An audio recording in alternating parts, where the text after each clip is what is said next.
Welcome to another episode of Growth Hacker TV. I'm Bronson Taylor, and today I have Wilco Decray with us. Wilco, thanks for coming on the show.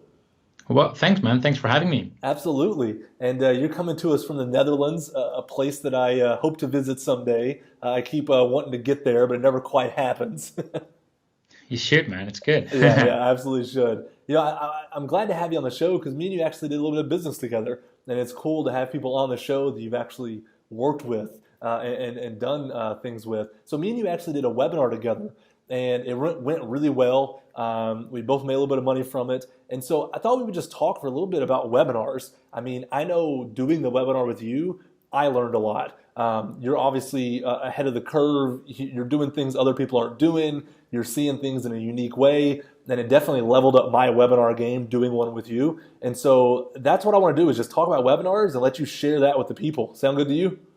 Yeah, man. Let's do it. All right, let's do it. So, first of all, let's talk about how people normally do webinars, okay? And then we'll give it the twist how you do it. So, webinars, you need affiliates. You need somebody's audience to go and give the webinar to. How do most people get affiliates? What's the normal playbook in that regards? Well, I'd say the normal playbook is just to ask as much as you can and just hope that pray that people will actually promote. And usually what a lot of people do is like sort of back scratching kind of thing. Like I promote you, you promote me. And the end result is that two people promoting each other, but usually the customers are actually they're not benefiting from it. But because what happens is that people say, hey, I'm going to promote you, and if you promote me in 2 months from now, and then 2 months later they see the actual product or the actual service that's being sold there on the webinar, and they're like, huh. But then they already made the promise, they already committed to it, so that's a problem, right? And most people will still do it, but yeah, that leads to, I'd say, lower quality for every party involved at the end of the day. Yeah. So there's no quality control because you're basically doing it as a favor, not because you actually think the product is of value for your people.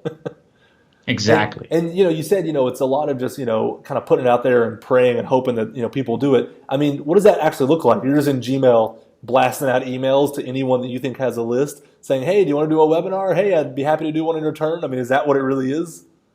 Well, actually, a lot of it, like in the market that I'm in, a lot of it actually happens on Facebook. So it's actually exactly like that, but except it's actually my Facebook inbox instead of on Gmail. And obviously, like a lot of people, they sort of start spamming, if you want to call it like that, in the Facebook groups or the Skype groups where they know a lot of people are in that are doing affiliate marketing basically. So they just post their stuff. They're like, hey, you wanna promote this, and they just copy paste that in like 20 different groups. And even some they're doing it a bit smarter. They're going for like the so-called launch calendar. So there's like calendars where you can actually post your date, like whenever a new product or service is going live, or when you have a special offer. Okay. But even then, it's sort of like hoping that like people will actually promote. While I think you can do it smarter than that, basically. Yeah. All right, so let's get into what's smarter than that, right? You actually have kind of a scientific way of going about getting affiliates. So what does your process look like? What have you learned to do to get these affiliates? Well, I wouldn't say it's scientific, but I think over the years, like I've been to a lot of events, talking to a lot of affiliates, and I've actually been there, right, where you actually have to ask people to promote. And even though it's super annoying, like I just told you, but it's also very valuable because you see the exact things, like the things they ask and things where they respond to. You get, after a while, you sort of see like, all right, what works, what doesn't work. And what I notice is that basically an affiliate makes a decision whether or not they're going to promote your product or your service or your webinar to their audience based on basically three things. Like usually there's three different things, and they decide on one or two of these things. So the first one is the product. Like some affiliates, they just focus on the product. Like if my customers, like if this is going to benefit my customers, they're going to promote it, right? Like all they want to do is just get the best thing in front of their customers. If they have something that the affiliates themselves is using in their business, they're like, oh, I'm using this, you should use it as well, right? So that's one group of affiliates just for the product, right? So second group is those who just want to go for the best conversion possible, right? They're just like, they're calculating like, where do I get basically the highest EPC, the highest earning per click, and they compare various offers, and they're like, for that offer I can make this amount of money, and for that one, this amount of money, right? They're really just evaluating like how would it actually convert to my audience, right? And a third group is like the people who are just promoting it for their friends, and that's sort of like what I call the back scratching way of promoting. So really just, I promote you, you promote me. Mm-hmm. And what I've decided to do in my business, like initially I did that as well. I've made various commitments where people ask me, hey, I can promote your product. It's awesome, but you have to promote me in 2 months from now. And exactly like I just described, bad things happened, right? I saw the product, it was not good. Mm-hmm. So I decided in my business, I'm cutting out that third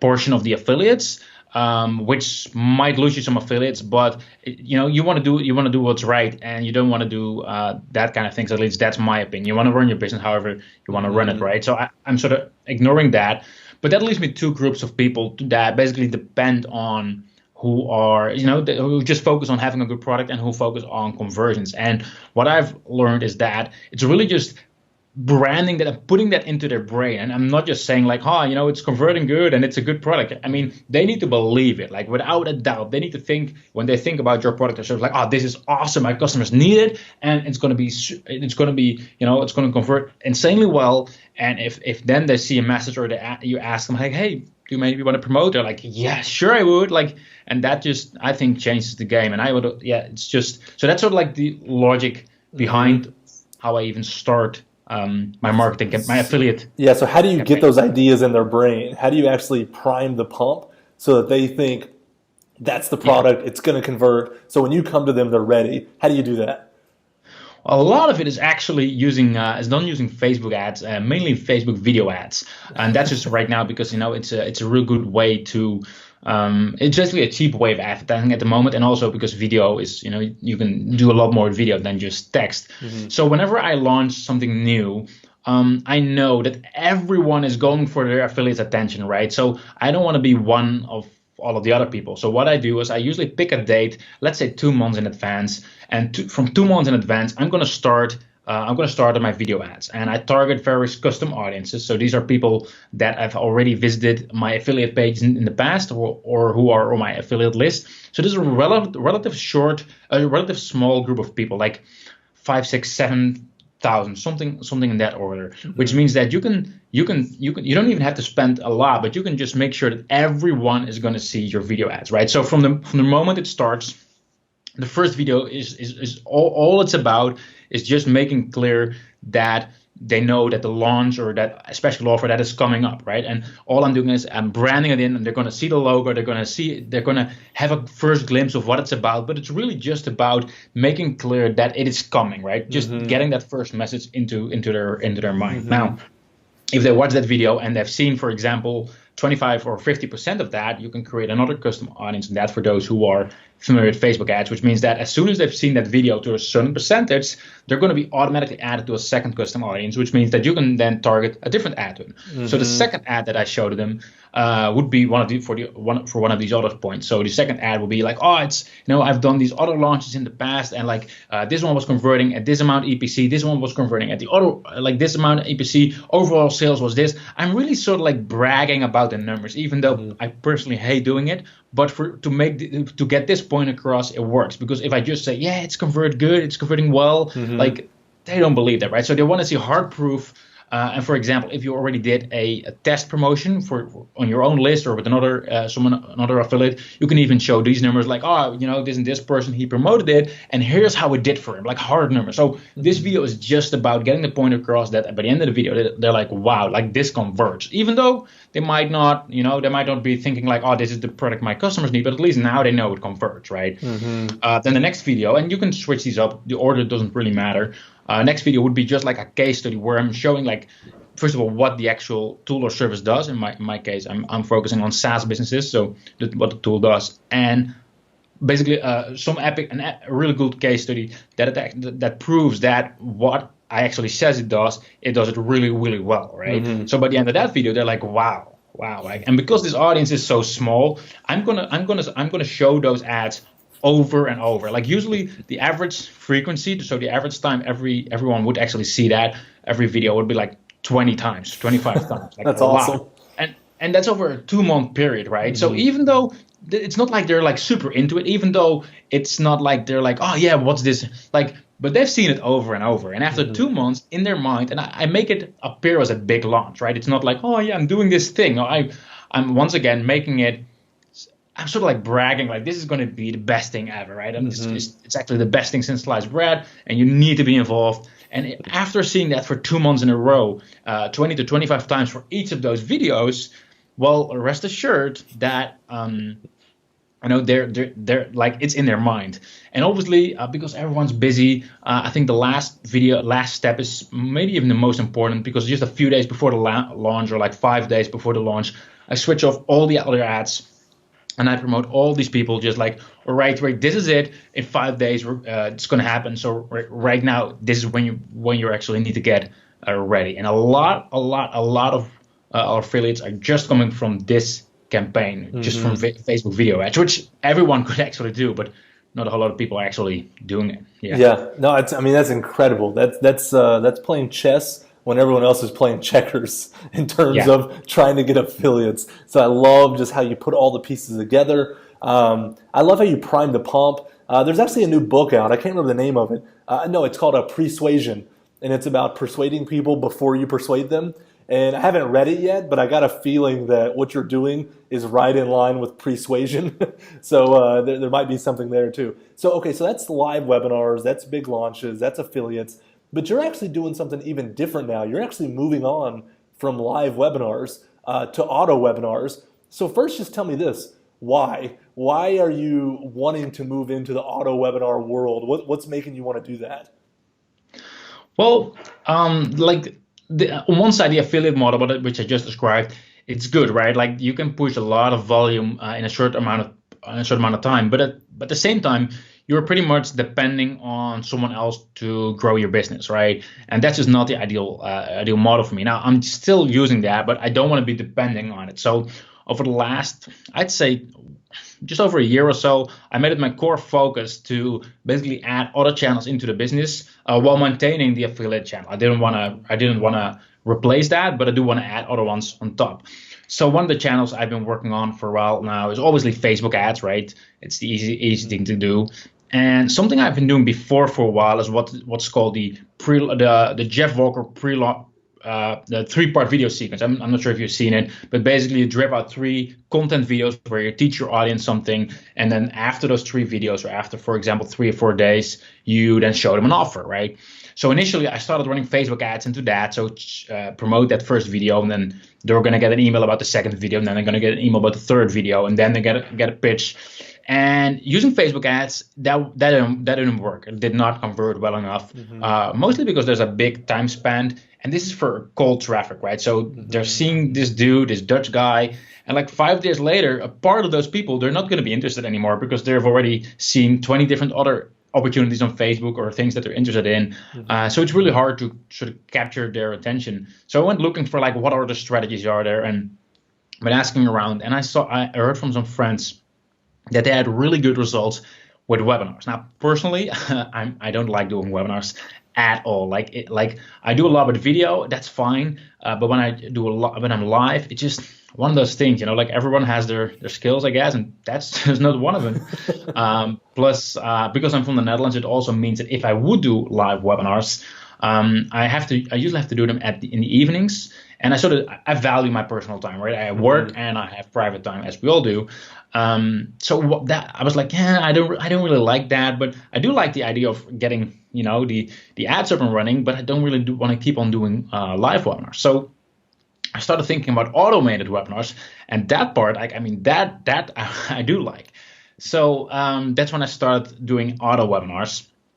But of course, like initially, I recorded an auto webinar as if like just I press record and that's it. Drove ads into it, did not work, did not convert, and I realized that that's obviously because even though I don't like doing webinars, I do need to get the skill of doing webinars, right? There's a certain skill to it, a certain way of getting your points across, and you sort of need to capture your tone or your voice and just get them to believe the right thing during that presentation, so that even before you get into the part where you actually try to sell them something, try to make them an offer, they're already convinced that they want to have it. And that's just a skill and certain things that I still needed to learn. So yeah, I started doing a lot of live webinars solely for the purpose of getting it to convert, so I could then turn it into an auto webinar after. And Yeah, that's sort of what I've been working on for the last, I don't know, couple months, like 6 months. Yeah, It's a lot of fun actually. and it's working. Like the ROI is positive on the auto webinars. It's all moving in the right It's direction. really well. Yeah, actually way better than I initially expected. At least it's Mm-hmm. growing faster. So right now we got two auto webinars running. I'm not a big fan of sharing numbers, but this one I can sort of share. Mm-hmm. So this one we just started. Last month we did like 10,000 revenue from that webinar, and this is the second month. We just scaled it up. So far it's at 70 this month, 70,000. Next month it's definitely going over 100. The other one is already 100 plus a month. And the ROI varies. For the other one, it's like 1 into 4, so $1 in, $4 out. Mm-hmm. And this new one is actually $1 in, $9 out, which is Wow. obviously going to drop a bit if we're going to scale up further because ad costs will rise and you're going to saturate your initial market. Sure. But even I'm pretty sure that we should keep it at like 1 to 6, 1 to 7. So yeah, I'm really happy with those numbers because and it's so far it's really scalable as well. I would have thought that we would run out of our audience, Mm-hmm. but the other one has been running for I don't know 3 4 months at a stable, and it's going really well. Wow, that's incredible. Well, I know what I'm doing when this call's over. I'm setting up an auto webinar. That's what I'm We doing. already got a webinar, right? I So know we already have a I webinar. We already got recommend the it, yeah. recording. And one thing that's really good to do as well is to, and this really lowered our cost per lead, is to not just make it about the webinar because everyone is doing a webinar, but make sure you give them something, sort of like a bribe. I actually literally tell them, I got a bribe for you, like Mm-hmm. if they actually join the webinar. So because I'm in software, I run two SaaS businesses. For us, it's quite easy to create a piece of software, like a little tool that they can use, which we just created for the sole purpose to give it away for free on the webinar. And right from the very start of when they see our ad, I'm telling them like, oh, we got this training coming up. It's about this and this. But you know what? To bribe you to be there, I'm going to give you this and this for free if you actually show up. Mm-hmm. And that thing right there lowered our cost per lead dramatically. And I've actually seen the biggest difference between those two webinars that I just described. The one is converting 1 to 4, the other one right now 1 to 9. The biggest difference is actually because of the bribe. The thing that I'm giving away is so much more valuable. Like people that they're literally asking it at every point in the webinar, like, where is it? Like, where do I get it? And obviously they will get it at the end of the presentation because they need to stick around. But that really helped us big time to lower our cost per lead. So if you're doing it, Wow, highly that's a great idea. It's good. Yeah, I like that a lot. All right, so I mean, you've given us a ton of information. I mean, if anyone's interested in webinars, using it to grow their business, using it to grow their revenue, they now know how to get affiliates the smart way if they want to do live ones. They know how to do some of the pieces of the auto webinar if they don't want to wake up in the middle of the night because they live in the Netherlands. So you've given them some really, really good information. So let me close out with 2 questions. And these are the 2 questions I'll always end with. First, what are you doing as soon as this episode is over? Eating food, walking the dog, having a big business meeting? Like, what happens as soon as you hang up? Well, actually, I'm gonna go downstairs and drink drink some wine with my wife. It's already the evening here, and tomorrow it's a free day in the Netherlands. It's King's Day, which means it's holiday. So we're just chilling out tonight, actually. Wow. Well, thanks for coming on the show, even though it was a holiday. I didn't even know. So even more of a commitment there. And then the last question, what's the best advice you have for any startup that's trying to grow? The best start for a startup, like whenever you release something and you're proud of it, you're releasing it too late. It's all right if you're a little bit embarrassed of whatever you're doing. It means that you're pushing yourself to deliver fast, I'd say. Awesome advice. Awesome advice to end on. Wilco, thank you so much for coming on Growth Hacker TV. No problem. Thanks for having me.